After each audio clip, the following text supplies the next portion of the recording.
9th from 2 until 3. I'm delighted to introduce our presenters today. Cindy Van Giesen is the IES for the Jackson campus. Through her previous role, she comes to this conversation with an abundance of experience in the coaching and evaluating of faculty, as well as a passion for teaching and learning and student engagement. Bob Payne is an Ed Tech coordinator and instructional designer. In his previous roles at Port Huron and the online campuses, Bob brings an abundance of knowledge and enthusiasm for student engagement and teaching with technology. What I would like to do then is turn it over to Bob. Excellent. Very good. Thank you much.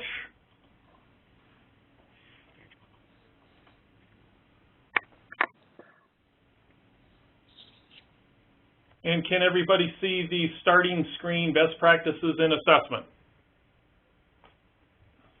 Yep.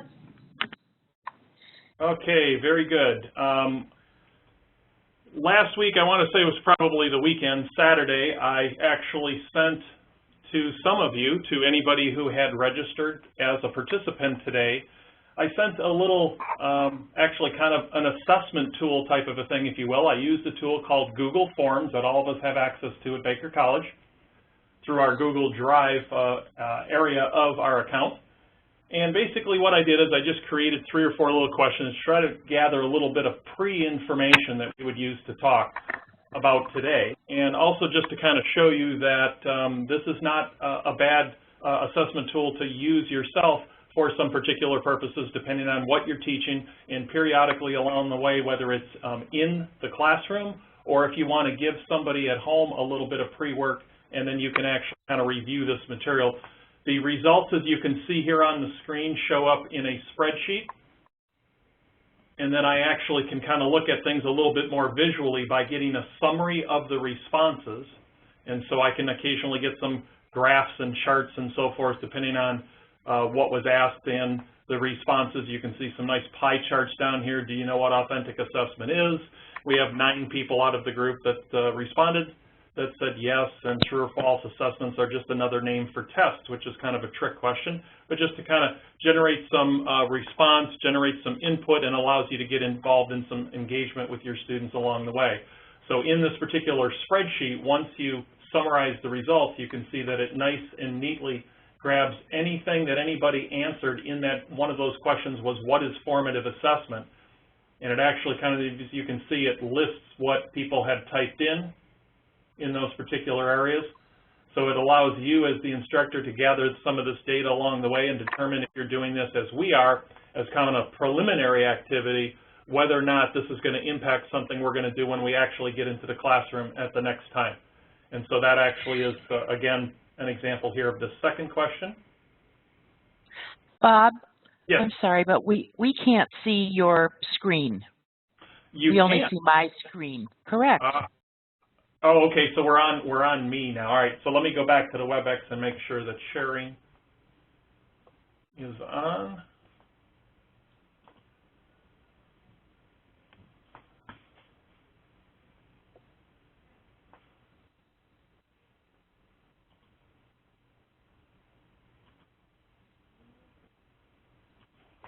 I'm wondering if I'm having trouble because I had trouble getting in.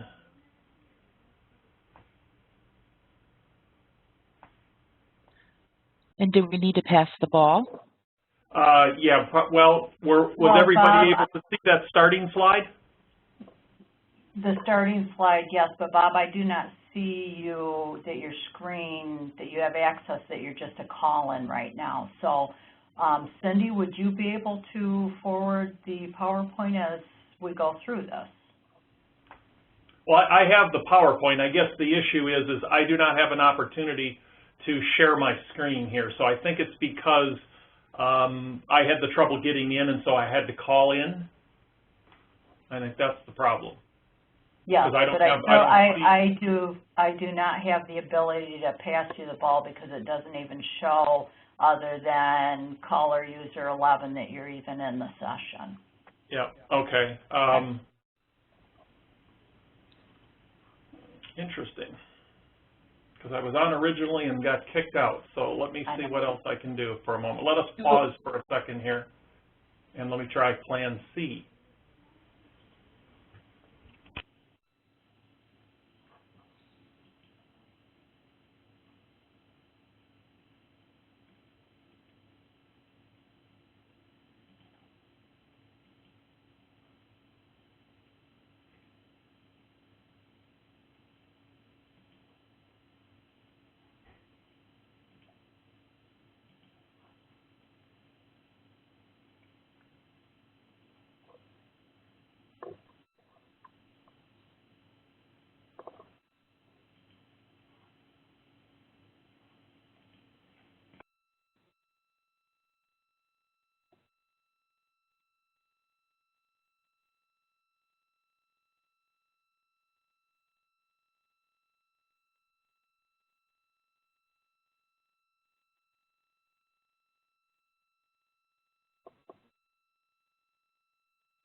Okay, what about now? We see your screen. Ah, okay. All right, apologize for that, folks. So what we have here is, this is the called summary of responses. So when you actually use Google Forms to do an assessment to grab some data, one of the options that you can do is pull a link called summary of responses. So it shows here we have 21 people who've responded. Whatever the open-ended questions were, like we have here, what is formative assessment, it actually captures all of them and puts them in a line for you. Same thing with the summative assessment. And then if you ask questions like multiple choice or where there was a list of choices, you actually can capture those in a nice pie graph, which can, from a visual perspective, can be a little bit more interesting. So along the way, today we're going to show you 4 different, really easy, quick, but different types of assessment tools as we work our way through the layout of what we want to present to you today. I apologize for some of the earlier technical difficulties, but we'll try to keep us on track from a time perspective. So at this particular point of our lesson, the purpose of what we're going to do today is to review the tools and best practices in formative assessment, summative assessment, and authentic assessment. And we're going to take a look at some digital resources. As I said, we've seen one here, which is called Google Forms. It also has an add-on that's actually kind of cool called Flubaroo, where that's a particular tool added onto the Google Forms that will allow you to actually auto-grade. So if you have things where it's, let's say it's a test, it's an assessment of some sort where you have correct answers, this is a tool that will actually automatically grade it for you, and then you can pull reports from. We're going to talk about some different ideas for your courses. We're going to allow you in a couple of instances here to actually use the chat feature when we ask you a few questions along the way. And then by the time we're done here, we're going to share with you a website that's a repository of resources that you can go to get access to a lot more than we have the ability to bring to you in a 60-minute session. So at this particular point, Allison, you can take the ball back from me and give it over to Cindy, and she will continue for us. Okay.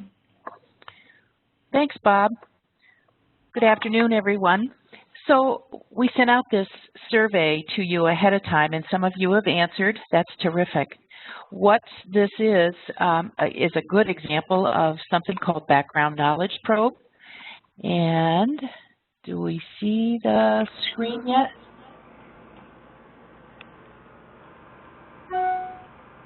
There, almost. Okay. Okay.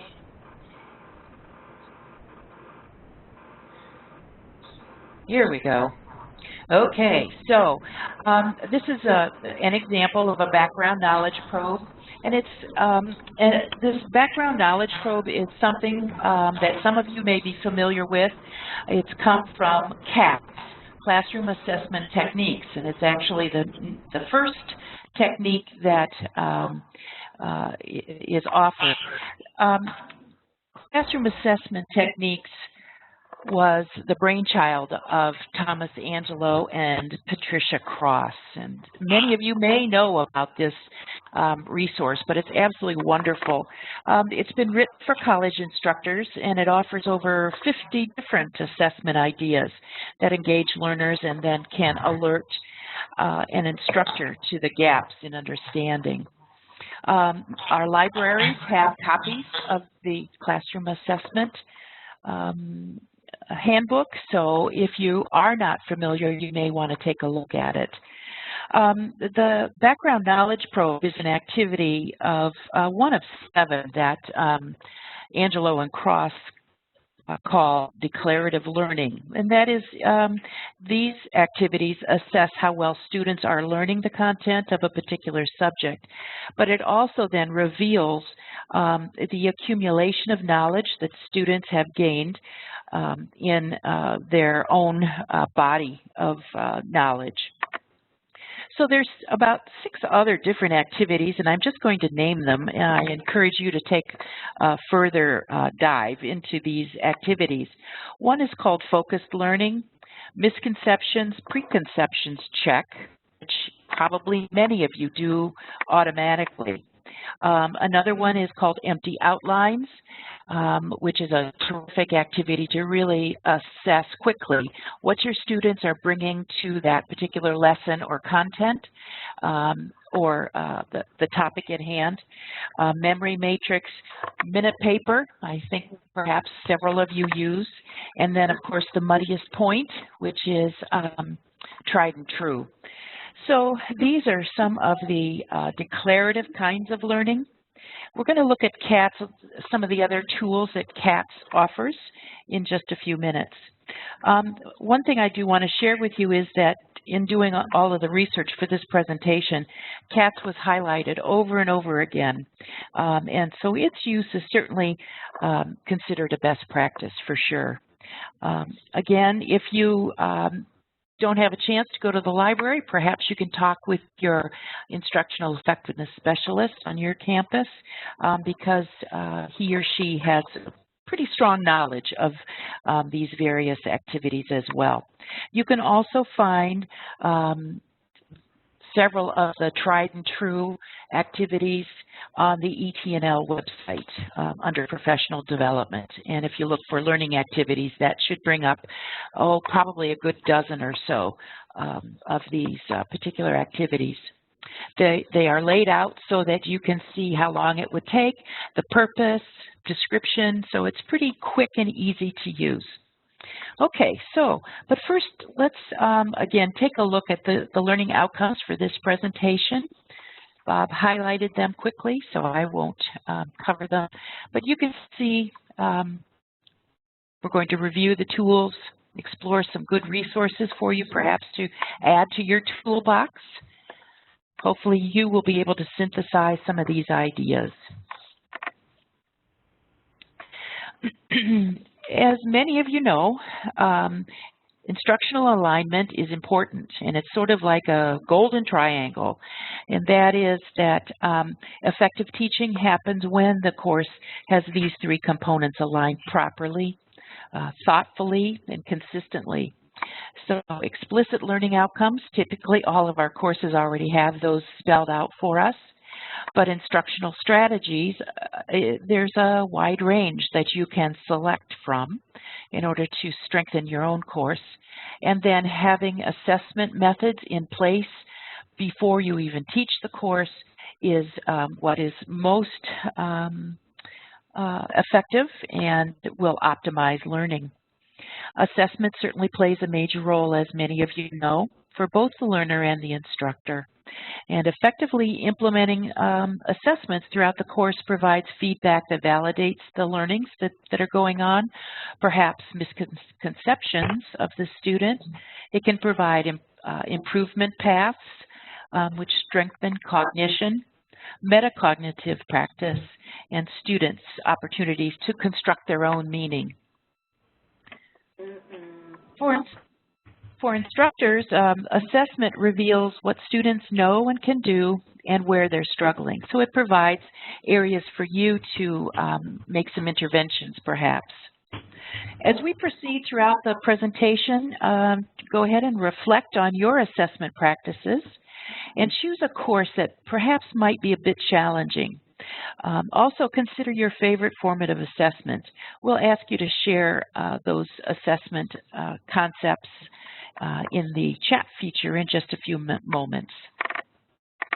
Okay, anything, Bob, that you would like to add at this point?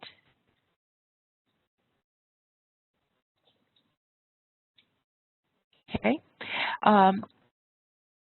Let's look at formative assessment first. And as you know, hopefully, formative assessment happens while you're teaching. It's ongoing throughout the course. It's developmental, linked to those SLOs. And that is indeed very important to ensure that students are grasping and engaged in those outcomes. Formative assessment provides quick feedback.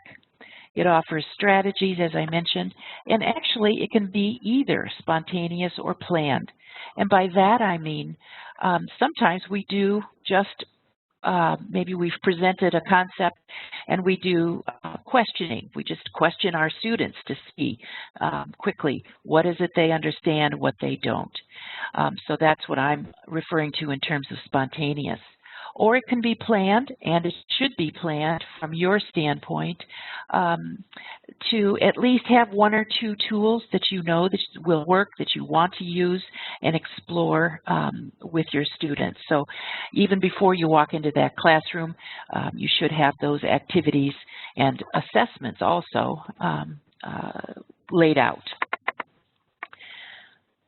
Okay, we're going to take a look at just a few of the examples. These examples on the left are all from CACs. So I've mentioned already the 1-minute paper. A 1-minute sentence summary is really effective, especially as you are delivering new information. You can stop after maybe a few minutes or 10 minutes or whatever and just have students quickly summarize, in one sentence, what did we just discover and talk about. Pro-con grid is excellent. Test-generated questions. And we're going to take a look also at the applications cards. These other bulleted items on the right are standard. Pop quizzes, questioning at the beginning, the middle, the end of your lecture period or your class period. Concept maps are very strong, and oftentimes, especially in those introductory courses, students do not always understand what we mean by a concept map. If you show them how to use it, oftentimes you can see where some of those gaps are.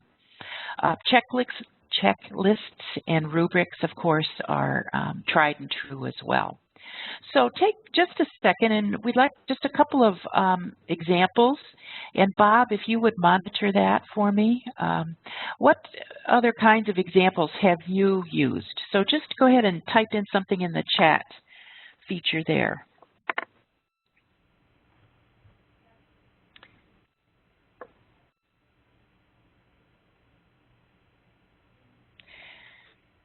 As you're doing that, I'm just going to give you a quick description of the applications cards. And actually, these can be adapted either face-to-face or online. But after students have heard or read about an important principle or a generalization or theory or procedure, the instructor hands out a 3x5 card to each student and asks the student to write down at least one possible real-world application for what they've just learned. It has to be a fresh application. So as far as the procedures, after distributing those cards and sharing the application prompt, whatever it is that you want them to explore, students write one application to that principle or theory, and they submit the cards. Once you collect the cards, the instructor codes them with maybe a G for great example, an A for acceptable example, maybe M for marginal, or N for not acceptable. Then the instructor sorts the cards by the codes, selects 3 examples, and the application innovator is asked to share that application or idea. Or you can share it yourself if you don't want to, pick on your innovators there. Further discussions can focus on ethics, professional standards, or career parameters. And as that discussion grows, this could be a great opportunity then to continue the discussion within the discussion board in Blackboard. So this application cards activity is very flexible and can be used very quickly and easily. It certainly is adaptable to collaborative learning as well. I've got a couple of examples that I just want to share with you quickly from a Principles of Microeconomics class. Gresham's law basically states that good money drives out bad. Give at least one contemporary application of Gresham's law to something other than money. Okay? Here's another example from a stats class for health professionals. After the class had studied statistical significance testing, the professor asked her students to provide 3 possible applications of statistical significance testing to public health issues currently in the news. So I think you can see some real concrete ways that this activity could indeed apply and be very effective to start to get those students thinking deeper. As students begin to respond to the technique, they begin to see more clearly the possible relevance of what they're learning. So it's, again, a really good activity, formative assessment that you can use. Okay, so Bob, do you want to read off what other examples might have been added there? Sure, yeah, we have some good ones in here. I'm just going to go through a few. I don't want to take a lot of time here, but we had one about talking about English classes. They've used some concept maps, rubrics, and summaries, peer review, so having other students review what was going on in the classroom and providing feedback, some using some discussion board for constructive feedback, and having students evaluate each other's mathematical proofs were some of them that have been submitted to chat. Oh, wonderful. And really by those peer reviews or reviewing what other students have done, oftentimes student to student is more powerful than student to teacher or instructor to teacher. Great. Thank you so much for those ideas. Okay, so how about digital tools? There are a number of tools that are available and very effective for formative assessment. Here's an image of Bloom's digital taxonomy. Some of you may be familiar with this. There are some new tools and apps certainly created every day, but these are some tried and true ones again. And you can see that it's laid out according to the Bloom taxonomy. So when planning for formative assessment, oftentimes using this guide and selecting a particular digital tool or another tool that we're going to show you, the EdTech guide, you can stimulate additional learning. There are 2 other tools I want to mention quickly. One is Kahoot, and the other is Pear Deck, if you don't know about those. And perhaps in the future we can do some other demonstrations of some of these neat tools, because it certainly enlivens the classroom and moves the formative assessment process ahead. So Bob, I think you're up next. Alrighty.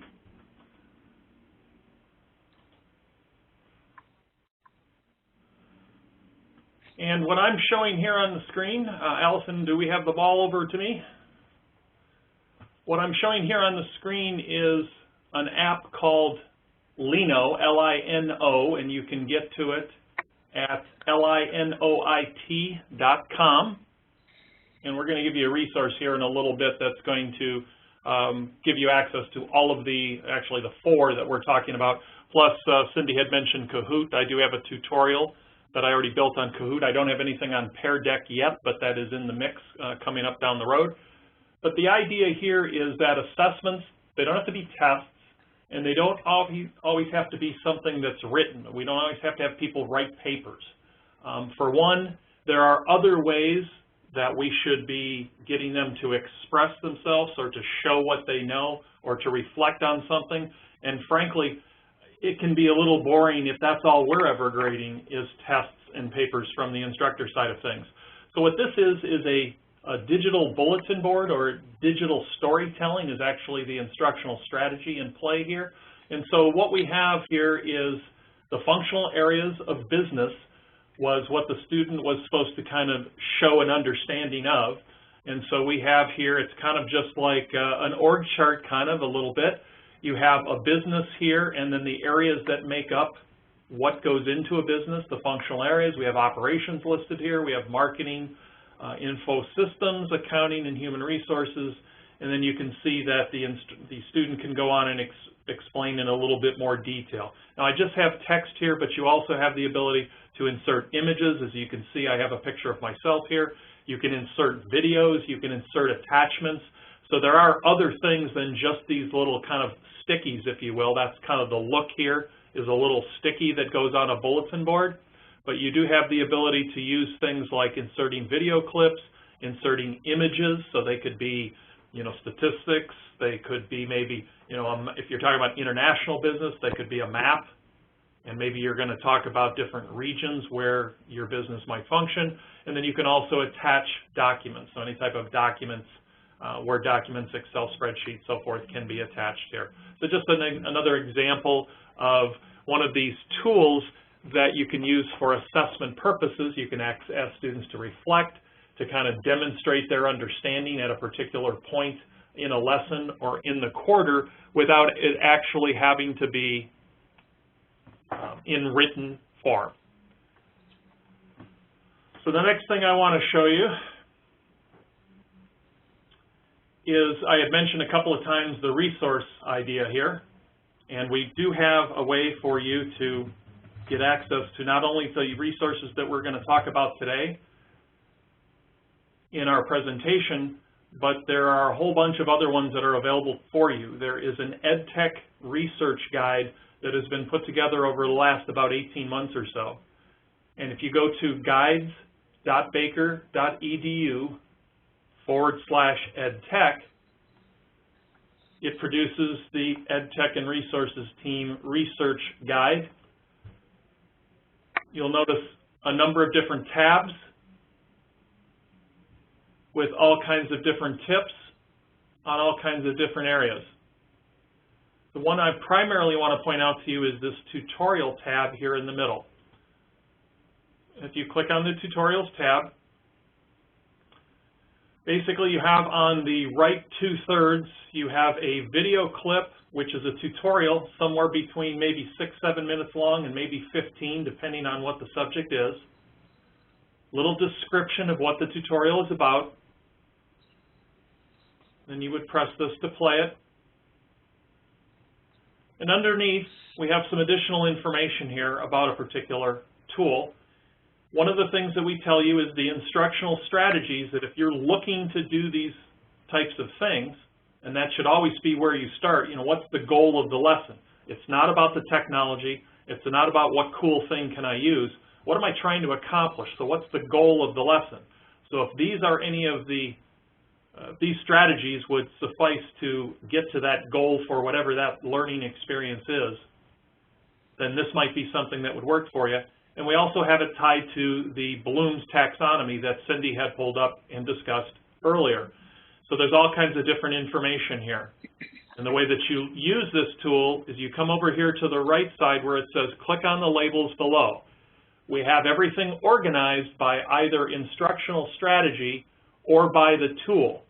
So if you knew you wanted to do something with formative assessment, if you find formative assessment in the list and click on it, you have a bunch of tutorials here that are just going to continue to pop up that are related to formative assessment.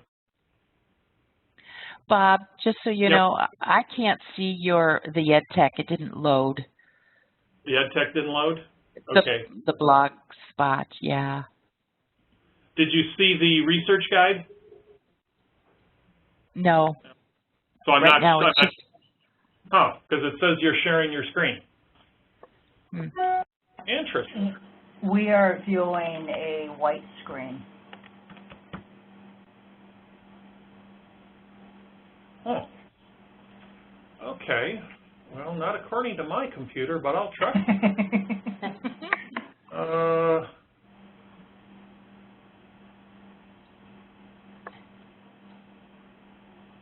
Well then. Well, how about this? So we don't waste any more time. I'm just going to repeat the address again. With the address is guides.baker.edu/edtech. I feel like I'm like the weather person without the map behind me on the news. So the left 2/3 is all just going to be the video clips themselves, the tutorials that you can just click on and watch. On the right side, there's a whole list of words, and the words are one of two things. They're either the title of the app that you could use to do it, but you also have the ability, which I think is more powerful, to search by the instructional strategy. So if you wanted to do some digital storytelling like we were just showing, you would have the ability to do the digital storytelling by just clicking on digital storytelling, and it would pull up any app that I have created a tutorial on. And then that way, that would be how you would search. So I apologize for the fact that that's not coming up. It's beautiful, trust me. It's staring me in the face, and for whatever reason, it seems to be working for me, but not for you. So I don't really know what that is. We'll see about the next two to see whether or not they work. At this point, it's back to go back to Cindy now. Okay, thanks, Bob. Well, you know what? This just goes to show you that, like any good teacher, things happen. We have great plans, but then we have to make some quick adjustments. So, okay.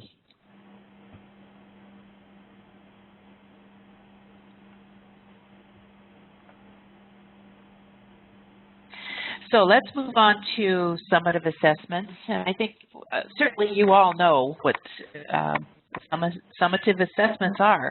Really the best practices, when I was doing the research, frankly, I didn't find a whole lot. They're standard, however. You know that summative assessments are cumulative in nature, and they evaluate or measure what the student's growth is after some instruction. Generally, it's given at the end of the course to determine whether those long-term learning goals have been met or not. Summative assessments are not like formative, obviously, because they're designed to provide that long-term picture. And although there are a lot of different types of summative assessments, the most common in higher ed are benchmark or interim assessments, end of a unit or end of a chapter test, end of a term or semester exams, and proficiency testing that can be both baseline and outcomes. So some examples might be performance tasks, where students are asked to complete a particular performance after a time period of learning and instruction. And rubrics and checklists are one of those major keys to having an effective evaluation process. A written product could be another summative assessment. Learning journals, essays, blogs, wikis, those sorts of things that are used to show a cumulative approach of what that student has learned, those sorts of things can be used as, or can be a written product. An oral product is another one, of course, where a student makes a presentation on a particular concept. Of course, testing and standardized testing as well. So summative assessments oftentimes are in formats such as multiple choice or true and false or matching, sometimes short answers or extended written responses, and then again performance assessment. Authentic assessment, if some of you I think are already using this, and that's terrific because that truly is probably the best example of what the student knows. This cartoon depicts sort of a humorous way one's approach to problem solving through an authentic assessment. But according to Grant Wiggins, half of the team who created the backward design approach of understanding by design, he states that assessment is authentic when we directly examine student performance on worthy intellectual tasks. And he feels that traditional assessment, like the summative sorts of examples, actually relies on indirect or proxy items, efficient, simplistic substitutes from which we think valid inferences can be made, but we're not always quite so sure. So authentic assessments require students to be effective performers with their acquired knowledge. And authentic assessment, according to Wiggins, presents the student with a full array of tasks that mirror priorities, challenges found in the best instructional activities, such as conducting research, writing, revising, discussing papers, perhaps providing an engaging oral assessment or analysis of a particular political event or current event. So authentic assessments are powerful in terms of showing what indeed the student knows. And of course, rubrics need to be established so that, of course, you're evaluating fairly and also providing feedback. And actually, one of the big takeaways that I've seen is that feedback is critical to pushing student growth in their performance. If we don't hold them accountable for the criteria and expectations, however, if we haven't articulated those, then it's not necessarily the student's fault as far as if that performance was of high quality or just mediocre. Okay, so some of the best practices, here are some examples. Student interviews or original performances, as I mentioned, of the fishbowl. Many of you may use the fishbowl already. Blogs, wikis, Venn diagrams, which someone mentioned already. And of course, one of my favorites is the portfolio because it's a full, perhaps, examination of the student's growth from different phases. And it demonstrates that mastery that we indeed want to see. So, have any of you used authentic assessments in your course or courses? And if a couple of you have, if you would enter that into the chat. And then, Bob, I'm going to ask you to report out on that in just a minute. Okay. And I'm going to go ahead and just share with, while you're thinking, some of you, and typing in your responses, here's just some assessment tips that promote learning. I'm going to give you just a minute to skim through that. These tips were offered by the Sheridan Center out of Brown University. So they're general, overall suggestions that promote learning. Okay, Bob, do we have some answers? We have a couple of people who are saying that they have been using a lot of the different things that we're providing here in some of the classes. Like we said earlier, you know, some of this stuff is not going to be new to people. You know, you kind of done this. Maybe you didn't know it had a specific name or what have you. You know, with the authentic assessment stuff, it's kind of a matter of thinking about, can you put your students in a situation where you can have them provide evidence of their understanding of some concept, kind of in a way that they would have to do it in the real world. So if you're in accounting and you know your students have to work their way through the close of the fiscal year or the quarter, and they go through, do all the statements, and they post, and they do all their journal entries and so forth, that's real. You can do a multiple choice test to get some of that same information, but that's not as authentic as actually kind of putting them in a position to actually do the type of work that they would get paid for on the job. So that's another way to look at that assessment piece. We have some more stuff coming in Business 678. It's a research class.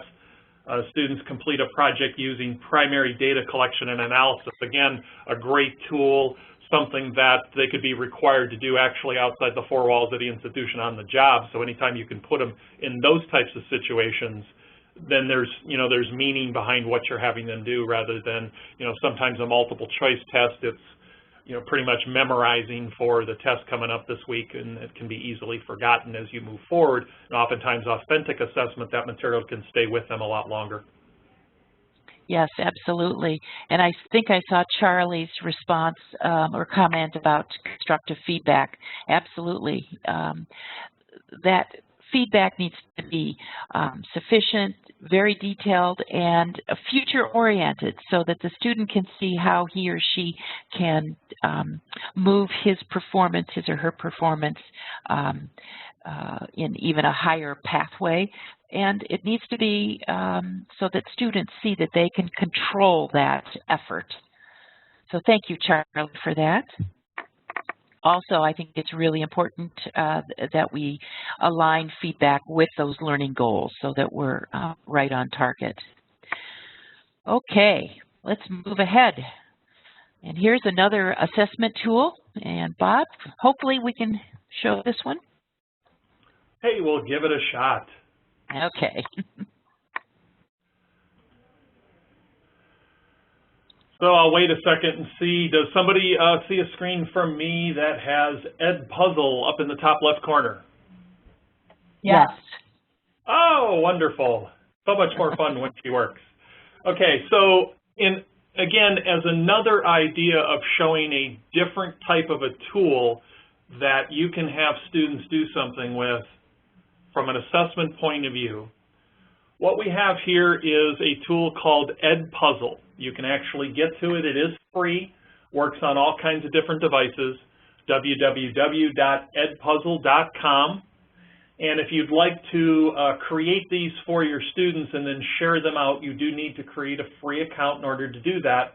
But one of the things it allows you to do, and you'll see this on the screen here, and I'll just show it to you briefly, assuming that it's going to take the volume and all that. What's kind of neat is some of you in a flipped classroom environment, you may either create videos on your own that you then share with students that are a little bit of maybe some pre-work you want them to do, or here, explore the content that we're going to talk about in the next week or in the next seminar and so forth.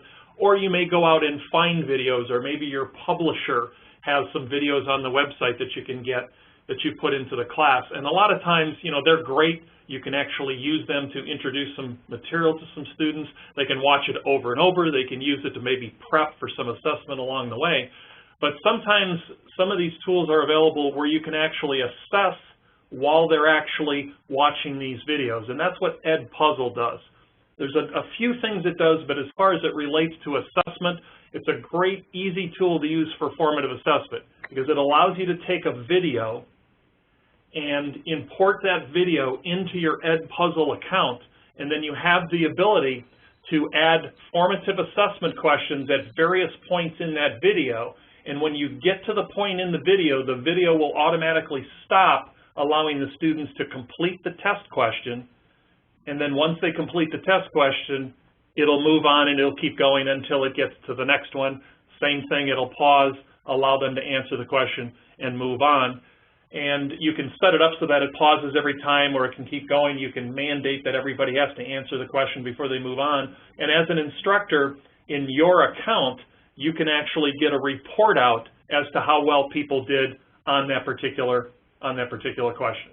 So I'm going to go into my content here, and I'm going to pull up the Steve Jobs video. This particular video happens to be just one I just grabbed real quick for a demo point of view. It's about 1:34 long.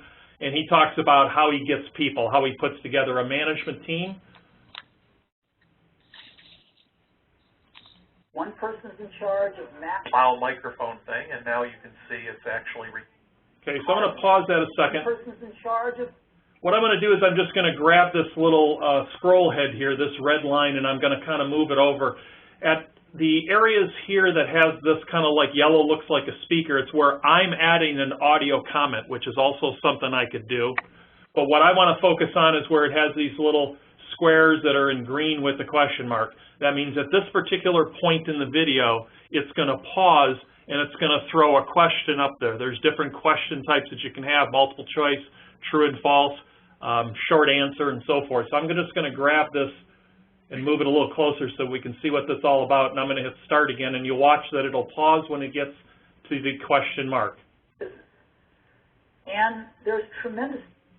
Okay, so he was talking. Now all of a sudden it paused. Now again, this is something I just created, so although it's about managing teams, I actually have a time value of money question here, which I just happen to have on a Word document when I was putting this together. But as you can see, we have the ability to add this question. I have the ability to allow the students to skip through it or not. If I turn the skip off, they must submit the question before they can move on. And once they choose an answer and hit submit, it'll move on. It'll tell them what the correct answer is, that type of a thing. And then I could continue on. Work at the top of the company, which filters down until I get to my next question point. We do that really well. And so here's an example of kind of asking an open-ended question that the person would actually then type some information in the box and then hit submit, and then they could continue to watch the rest of the video. So just an example of something else. We kind of showed you Google Forms. We did talk about the Lino, or the digital bulletin board material. And then here is something, this is called a mashup, where you take a video and you create other things having to do with in the video. So in this case, we're actually inserting formative assessment questions along the way. And again, it's called Edpuzzle. Thanks. Take it back to Cindy. Wonderful. Okay, thank you.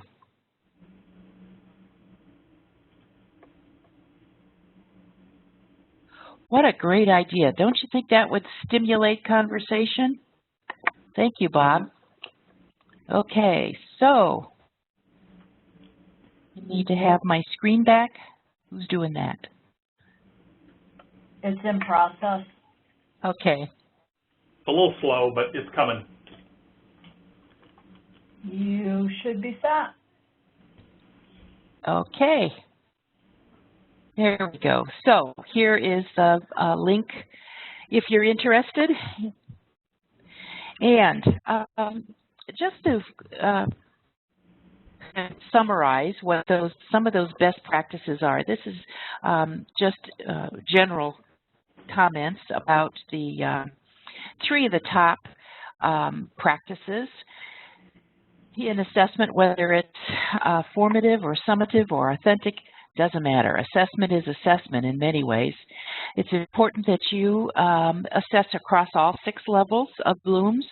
And many of you know that, especially if it's an introductory level, you're going to be spending more time maybe in the first 3 levels of Bloom's. But by the end of that term or quarter, you're operating in those higher levels. So this information basically came from Dr. Judith Betcher, who is very well known. She's taught at both Penn State and I think Vanderbilt. She's done a lot of work with the online world and shared through her own practices these top 3 ideas. And I certainly endorse what she shared here. It's important to assess those core concepts, of course, and also to help students succeed on those assessment tasks. And I think that gets back to Charlie's comment about providing constructive feedback so that students see that they can indeed achieve whatever it is that you've set out for them. Okay? So, what's your favorite formative assessment tool? We'd like you to share. A couple of you, if you would, share that, and why do you use that particular one? And it doesn't have to be formative. It can be some other, maybe authentic. And Bob, I'm going to ask you to take a look at that one. Okay. Or look at those answers as well.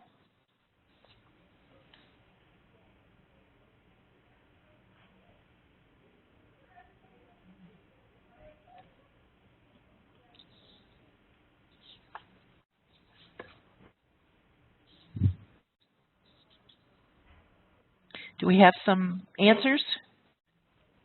Not as of yet. Okay. Well, how about if we move on to the next tool, and if someone is, maybe they're thinking, reflecting, they can go ahead and just add those chats as they wish. So, Bob, you're up next with the... Okay. So, some confirmation here that you can see a screen with 4 blue boxes and room 128981. Is that working for people? Yes. David, thank you. Appreciate it. Cindy said yes. Okay. So, Anthony, all right. It looks like he's, we've got some comments coming in too. Maybe we can go back to those. Good. What we're talking about here is this is something that I always share when I go out to the campuses to do face-to-face training. There's one part of the tool, not really what I'm going to talk about here, that I think works well with the online environment. This particular tool I'm going to talk about today is really more of a face-to-face thing, but there are other parts of this overall tool that you can use in an online environment, get students to do it ahead of time because you can share it, you can create a link and send it to them and put it in the discussion board, put it in a seminar folder, whatever. But this particular tool is called Socrative. It's SOCRATIVE.com. And basically, it's an audience response system, but it can be used for a number of different purposes. And the tool that I'm particularly going to talk about here is the bottom right corner.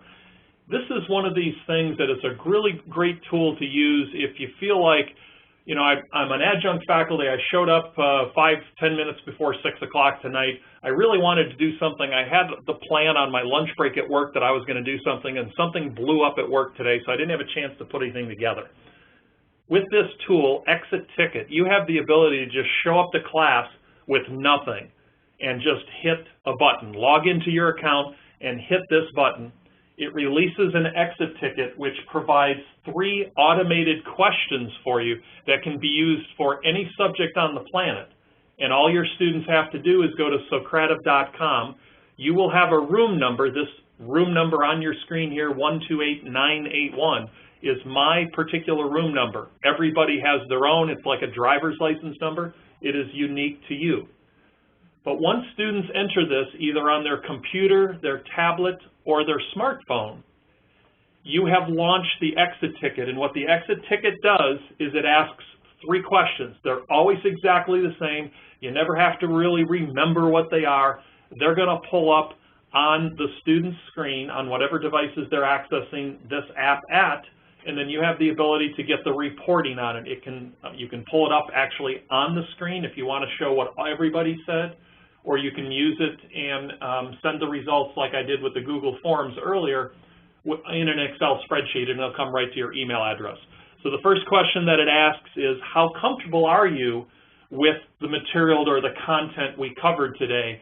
And it's kind of a multiple choice from, yes, I really understand it, all the way, I think there's 4 choices. The last one is, I don't really understand it at all.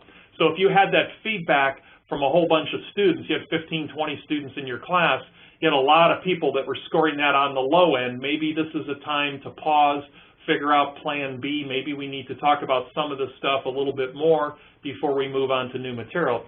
The second question, it's an open-ended question. What specifically did you learn? And so it's kind of a text box, and they have the ability to type in something specific. So you can see what the key issues or things that the students felt were important with that particular question and how they respond. And then the last one says, you know, answer the question that your instructor provided, which allows you to get very specific on the lesson for that day. So while they're working on the first two, you can either think of one, you know, write it up on the board, post it to the discussion board, whatever it is, however you're actually interacting with your students at that particular point. But it's a great tool because it's free, it's easy to use, it can be, you can just fire it up in less than 30 seconds, so it's a great tool for somebody who wanted to do something with technology today in a kind of an assessment format, but actually did not have the time to put something together or forgot to put something together till the last minute. It works real well. The Start a Quiz area in the top left corner, that basically allows you to create all kinds of different various types of quiz questions, from multiple choice to true and false to short answer. You can insert images, all kinds of different things there. Space races, again, it's something you might be interested in doing down the road. That allows you to divide your class up into teams, and the teams compete kind of like in a Jeopardy format, with the winning team moving their spaceship from the left side of your whiteboard to your right side of the whiteboard. So just some other tools, but Exit Ticket is the one that I wanted to talk about and show you today. Again, this is called Socrative.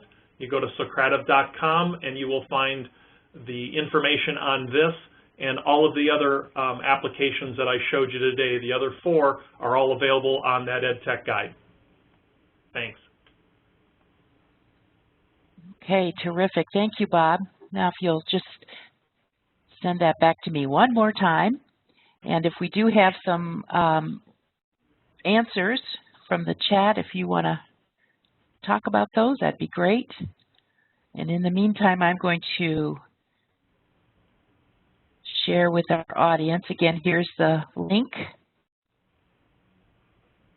And we'll certainly entertain any questions. Hopefully we can provide you with some answers. Looks like students presenting to the rest of the class is what some folks are putting down here. Portfolios, peer review. So some of the ideas that had come up before. So. Yep, terrific. Have students review each other's work. Yeah. So I think we're probably getting pretty close. Cindy's got the references up on the screen there for you. Apologize, we lost a little time early on with some of the technical difficulties on my end that I still don't understand why that didn't work, but we were able to eventually get most of it for you. So hopefully you picked up some ideas. Again, the EdTech guide will be something you can use to do some searching on your own for some, not only these tools, but there's some other good tools in there. And I just want to reinforce that the EdTech guide is absolutely wonderful. So go check it out.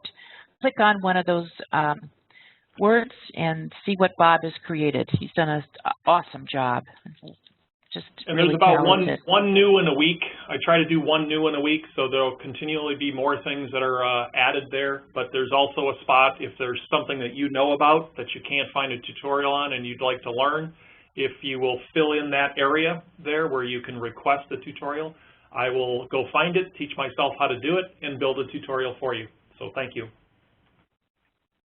And somebody asked for the links. Are you talking about these resource links? We can certainly do that. I believe that's what they're asking for, yes. Okay, terrific. Yep, we'll be happy to do that for you. Thank you all. You've been a great audience. We hope you've gotten a few little nuggets out of this presentation.